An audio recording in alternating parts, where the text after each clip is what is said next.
Good morning, team. Happy Monday. I hope you're feeling absolutely sensational today.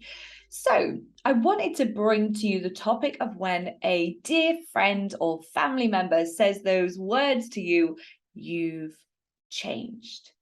This is something that used to absolutely terrify me back in the day. Oh my God, I better not get too big for my boots or better not forget my roots. And who does she think she is trying these new, ambitious, crazy things? This always used to terrify me. I used to be scared that people wouldn't like me or accept me for the way I was anymore. I felt like I had to change myself in order to fit in. I couldn't be authentically me. I had to meet other people where they were at. I had to change myself in order to make everyone else feel okay. And over the last 2 years, I've been on a self-development journey, and it fucking sounds hippy whippy woo, whatever, but actually it's truth.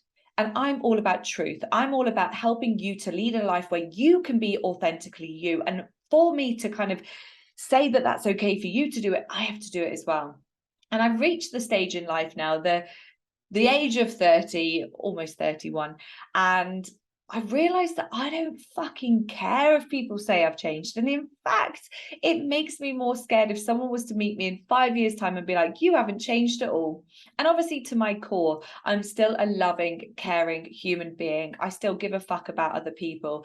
I still have very similar values to potentially what I had 2 years ago, although they have shifted slightly. I am still Sasha, but I am Sasha who evolves and grows every single day. So the reason why I wanted to talk to you about it today, because I've been there. I've been in that position when I've been absolutely terrified of change. I've been in that position where I felt like I couldn't be myself. I couldn't be the person that deep down I actually was. Because if you look around, guys, if you look around and see other people around you, we're all trying to fit into the box of societal norms and expectations. And you may be okay with that for the rest of your life.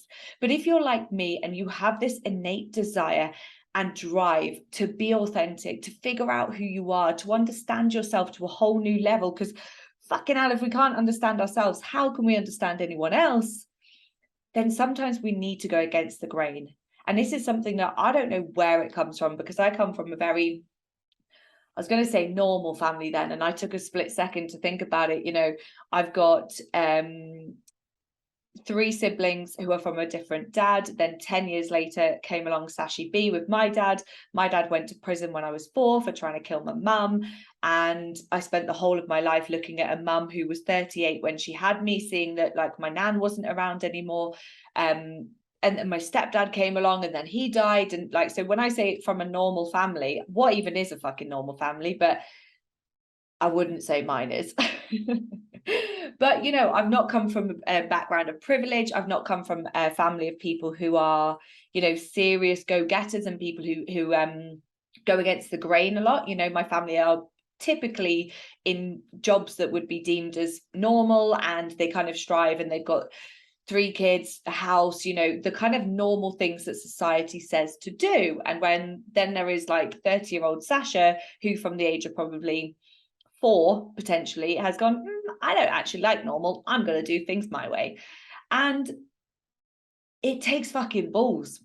It takes balls for you to be like, yeah, you know what? Like, you lot are zigging, but I'm going to zag. You lot are going that way. I'm going to go this way. And it's not to say that we think we're better.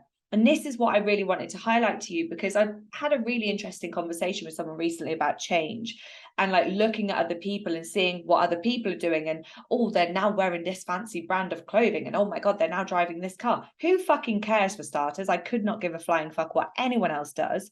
But secondly, why do people see that as bad?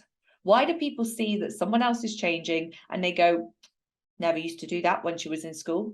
Thank fucking God. Thank God. Because if so, I'd still be playing with fucking Barbies for 4 hours a day. And this is where like you living life your way, you have to be courageous. You have to know that sometimes you're going to get judged. Sometimes people won't get you. But what is going to mean more to you when you're on your rocking chair in 50, I was about to say 15, 50 years to come, when you're nearing the end of life in this physical world that we're in? What will mean more? The fact that you kept the fuckers happy who care about the fact that you're not the same person when you were 12, or the fact that you kind of went, yeah, I actually really want to start paddleboarding at the grand old age of 50. I really want to start changing the way I do my hair. I want to change the way I dress, and not because anyone else says for me to. So I'm not following fashion trends or anything. It's just what I want to do. We get trapped in these things because our partner says to, yeah, you look nice in that, so you start to wear it more.